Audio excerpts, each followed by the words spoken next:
Mistakes. We all make them plenty of times, especially in FPS games. But let's face it, mistakes are usually the learning point to help us get better at a FPS game or some shooter type game. But in this case, how do we fix these mistakes? What do we do? How can we learn from them? And what am I doing wrong that keeps making me lose? Well, let's face it. Mistakes usually lead to losing, and we all know this for the most part. Most of the time, these mistakes are our own, but in this video, I'm going to tell you some of the biggest mistakes and some of the biggest reasons on why you might be losing. With that being said, let's roll the intro.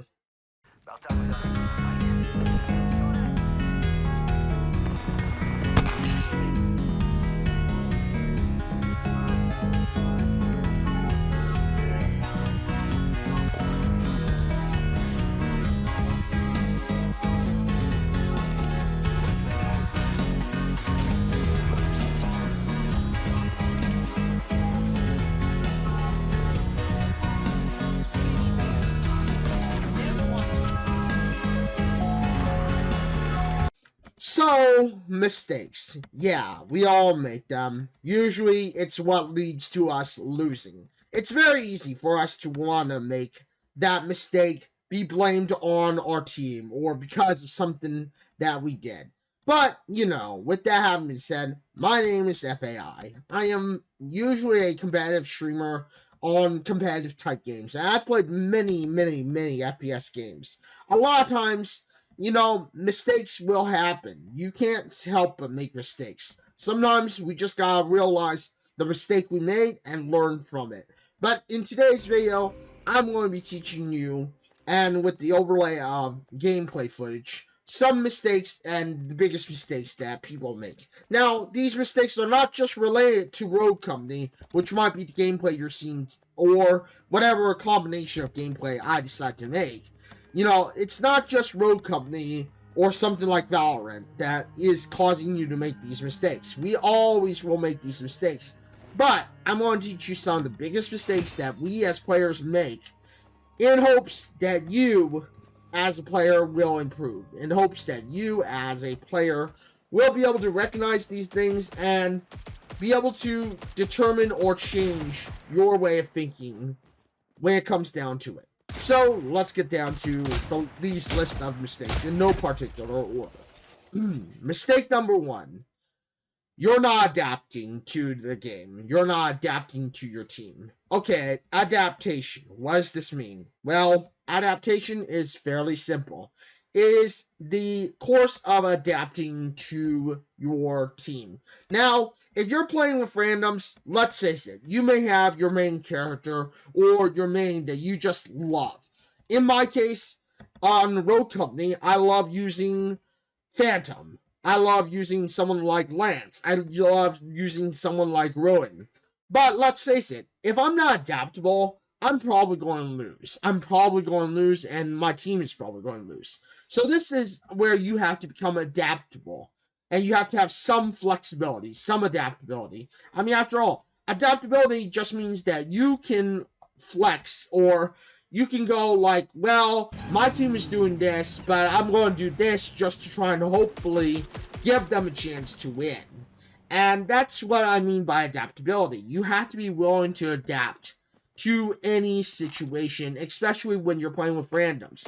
If you're playing with your best friends, your best buddies, your chums, your people who you always play with, then, let's face it, you may not need to be so adaptable because, let's face it, if you are, like, in my case, a Phantom main, then you could still play Phantom and your teammates can kind of determine, okay, they're going to be Phantom. How can I adapt to my teammate and how can I be very successful to give them the best chance at winning while also giving myself the best chance at winning? And that's what I mean by adaptability. If you're playing with randoms, then you have to learn to adapt to whatever your team is going to do.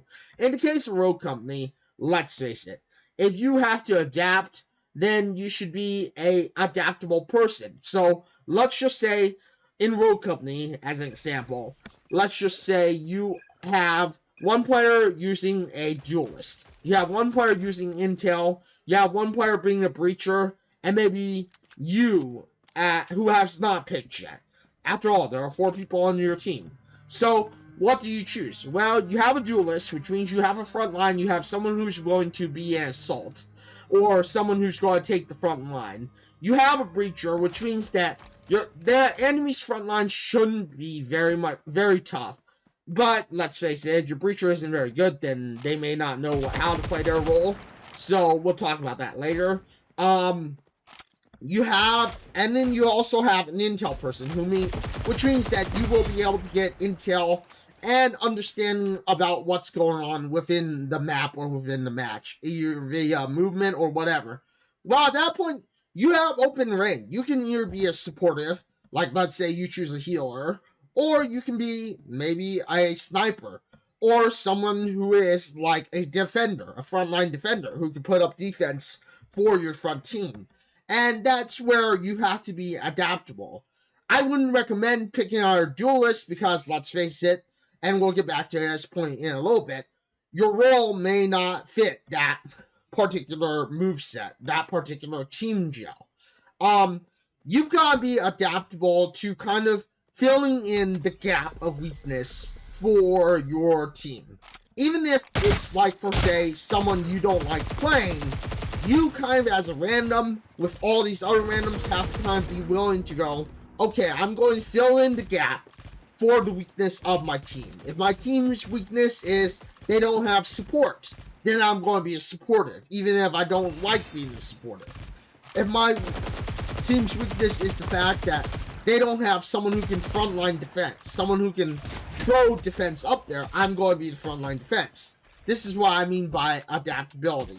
And usually, if you are adaptable and you can adapt your new role into the team to make it gel into a victory, it will help you immensely. So, let's move on to the second mistake that most players don't make in no particular order. Alright, so the second most seen mistake that I've seen as a player of shooter games and FPS games, and I've seen it plenty of times with my friends, is they don't know their role. They don't know their role. They don't know what they're doing. They don't understand their role. And this is very important. More times, this is not as important if you're playing something like Call of Duty.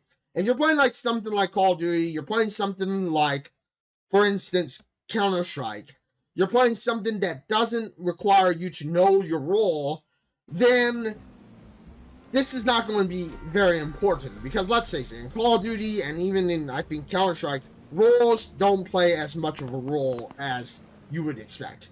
But if you're playing something like Overwatch, you're playing something like Rogue Company, you're playing something like Apex Legends, you are playing something like Paladins, all of these have a set role and have roles that need to be filled and played.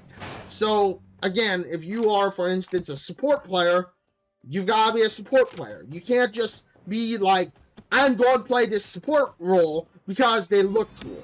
For instance, someone who looks really cool and is a support role is like in Apex Legends, Lifeline. Sure, Lifeline looks amazing. She looks great. And many players are going to pick her just for her looks.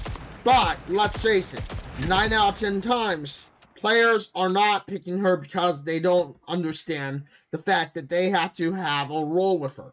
Let's face it, 9 out of 10 times, many of you Apex Legends players are not understanding that you have a role to play. You need to play that role and fill that role in order to make the team win. And that goes back to adaptability, everybody, which we mentioned earlier. But know your role. And knowing your role is super important in hero-type shooters. In games like Overwatch, in games like Apex Legends, even in games like Rogue Company, where you have a bit of a role to play, you need to know your role, and you need to understand that your role is basically there just for the factor that it's easier for your team to win. So know your role, everyone. if you're playing as a support, you gotta realize I'm not going to get many KDs. I'm not going to get many eliminations. Maybe there'll be a time where I'll get 1 or 2 eliminations, but I'm not going to get many eliminations. So as a support role, I've just gotta be looking to be support. Be the last shot. Be the person that is in the background and willing to just go like, oh crap, I need to help my friends. I'm going to help my friends. I'm going to support them in some way. I'm going to drop my healing. In the case of Apex Legends, I'm going to drop Doc, where I can. I'm going to do whatever I can to help support my team. If you are the tank, for instance, then in Apex Legends, you better be willing to take DPS. You better be willing to make sure that you can push the front line so that your assault units, or in this case your front line units, can basically take on the damage and take the blunt of the attack to the enemy. So this is one important thing about knowing your role, everyone. Know your role. Alright, so the next part is, and number 3 in this list is, of course, don't be afraid to communicate. Don't be afraid to look and ping or just tell people what you see. 9 out of 10 times, I realize that many of you are very, very silent. Many of you are not going to ping somebody that you see, or you're not going to ping something that might be important. Like, for instance, I'm going this way, or I'm seeing enemy movement over here, or I see an enemy over here. Many of you may not realize that early pings are very, very important. Early pings can be the difference maker between you having your team be on track with you and being able to basically take that person before they become an initial problem, or being able to coordinate with you going, oh, okay, there's this person here. Please remember to communicate before or as you see a item, as you see things happening. Because if you don't communicate when you see things happening, if you don't communicate the moment you start, the attack, or the moment you start doing these little things, then someone may just go all of a sudden, the moment you communicate, they may all of a sudden go like, okay, I'm on my way, I'm going to start making my way over here, but it'll be too late because, let's face it, 9 out of 10 times, you probably already gave them information that's bad, information that is basically not valid anymore. So make sure that if you are communicating, you're communicating the moment you start seeing things, the moment you are in a point where it's like, oh, okay, cool, I got it. I'm going to communicate this right now, and that way, at least people can decide what is next. Do I move on this information, or do I try to reassess my situation? So, keep that in mind.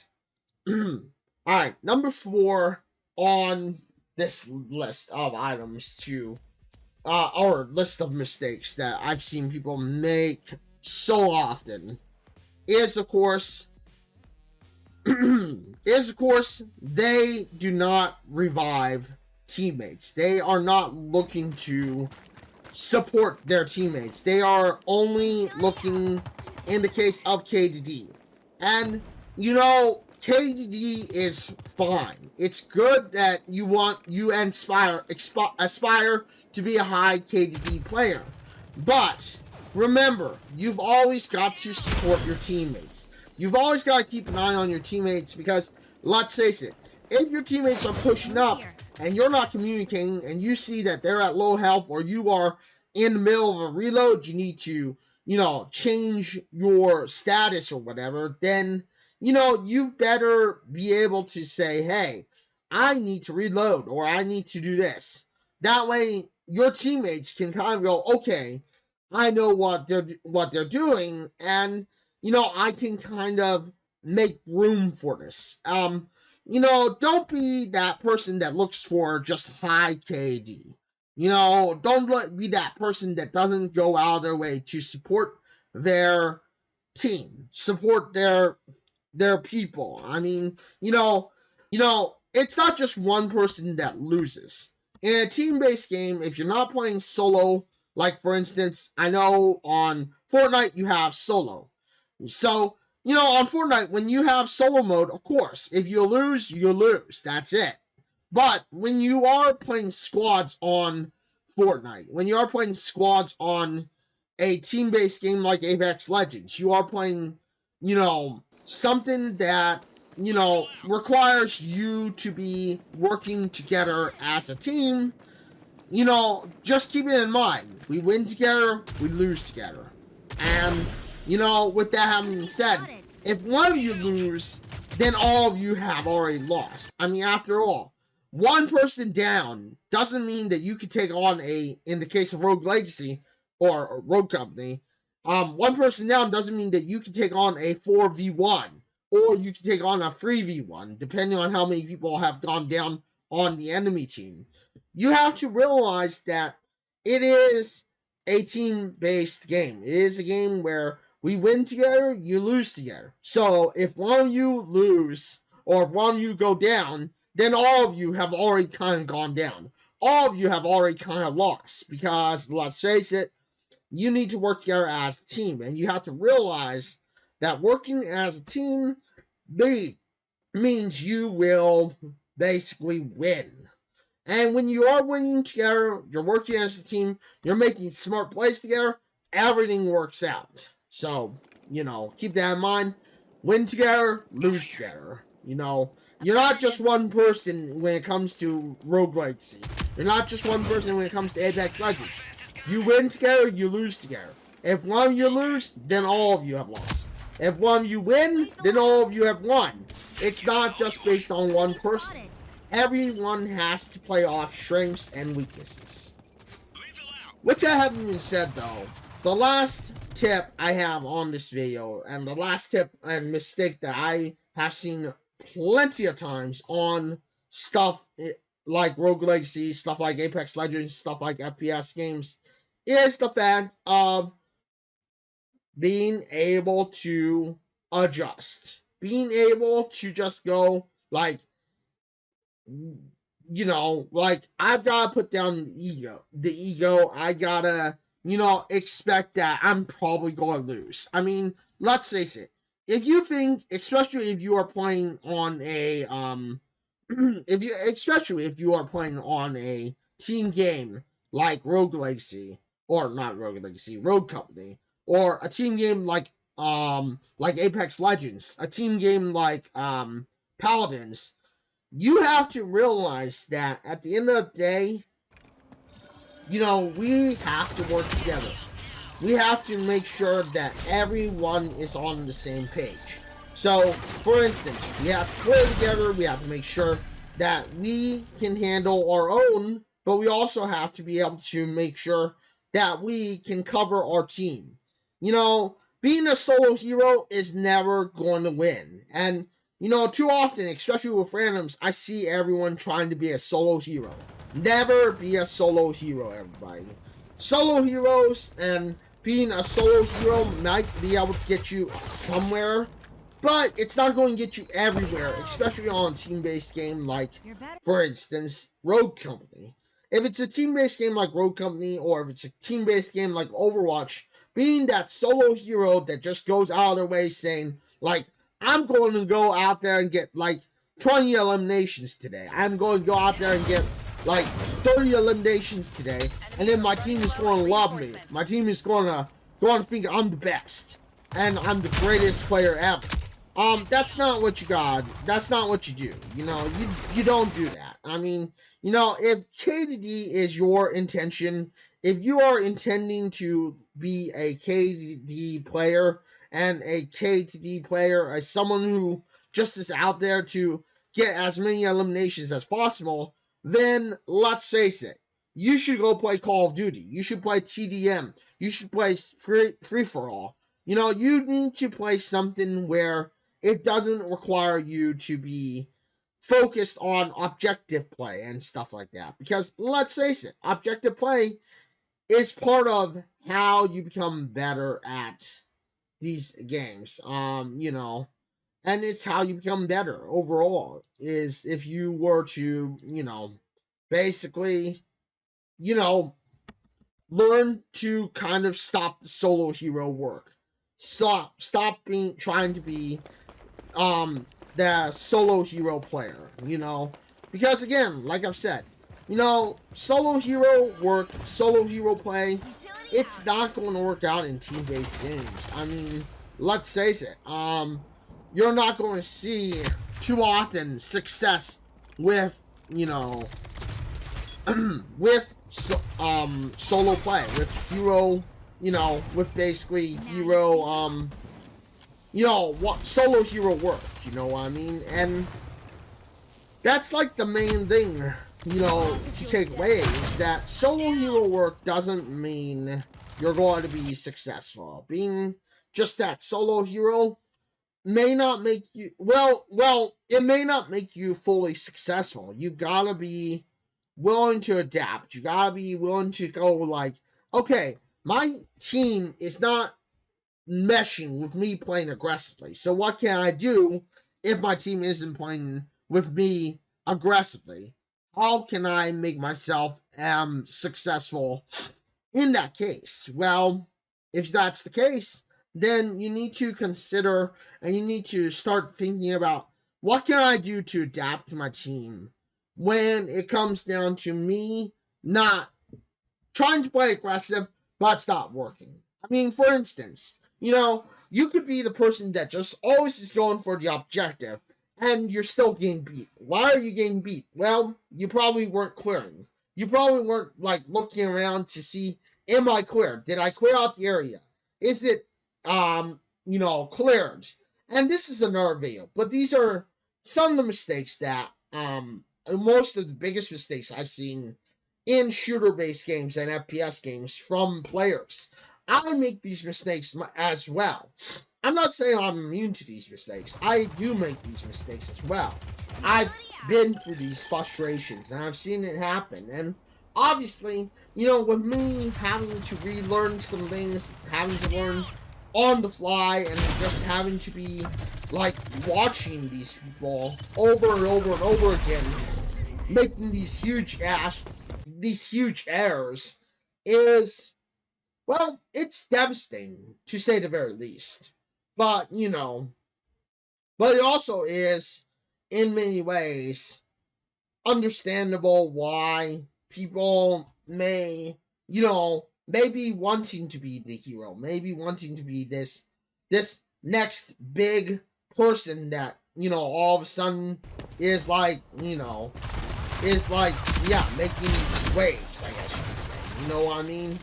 And, I mean, that's the thing, is like, you have to realize that, sometimes we will make waves. Sometimes we will be able to, in general, make a difference in how we play, and how we see things. But, in general, I always will recommend, and I will always tell y'all, please remember that at the end of the day, it's up to you to basically make sure that you are understandably, working to be as good as you can, and working to be the best you can, obviously. I mean, always strive to be the best you can while working together with your team, working to be better, if you will.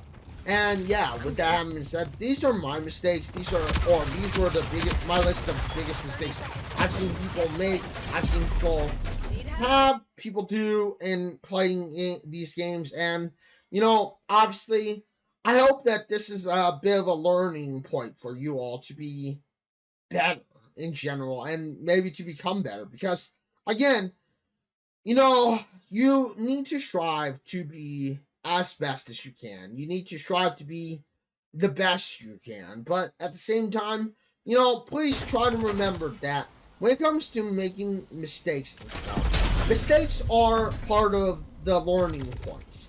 Mistakes are learning in many, many ways. And, you have to kind of realize that when you make a mistake, you're not just like going, oh, I make that mistake, and now now I have to blame my team for it. Um, you shouldn't blame your team for it. Obviously, you make this mistake because it was your poor judgment. Maybe it was your error in how you viewed it. But at the end of the day, it's up to you to basically make sure that when you do these things, when you do basically, play going forward, you recognize your own mistakes. You kind of have, or you at least will get to the point where you realize, like, oh, this was bad. I need to do this, or I need to do that. So, with that being said, I hope that you've learned something from this biggest mistakes video that I made. I know maybe some people have made many, if not, there have been a lot of people who made these biggest mistake videos in the past. But, I mean, everyone presents them in different ways, in different formats. And I hope that the way I presented this to you all, it is a format that is understandable for you. And I hope that you all realize that no one ever wins by being the solo hero. Like, let's face it, the solo hero will never, ever get to the point, or will never be at a point where they will be overly successful. I mean, the only people who are basically successful at the end of the day is the people who make the mistake and then learn from the mistake, And if you're learning from the mistake, congratulations. You are already miles ahead, if not leagues ahead of some of your fellow players. You're leaps ahead and bounds ahead of people who inspire to be the next Ninja, inspire to be maybe the next Dr. Dis, respect, or just in general, inspired to be this next person, that everyone looks up to, and that's something that I think as a player we have to realize is that, yeah, it takes time, always. It'll always take time to be big, to be the next best player leading forward, and you've got to be willing to, accept that I have to learn from my mistakes in order to get better. But yeah, with that being said, thank you everyone for watching. Thank you for being here. Thank you for stopping by. Thank you for being part of this video. And yeah, with that being said, I will see you all in the next one. But until then, everybody, yeah, farewell, everyone.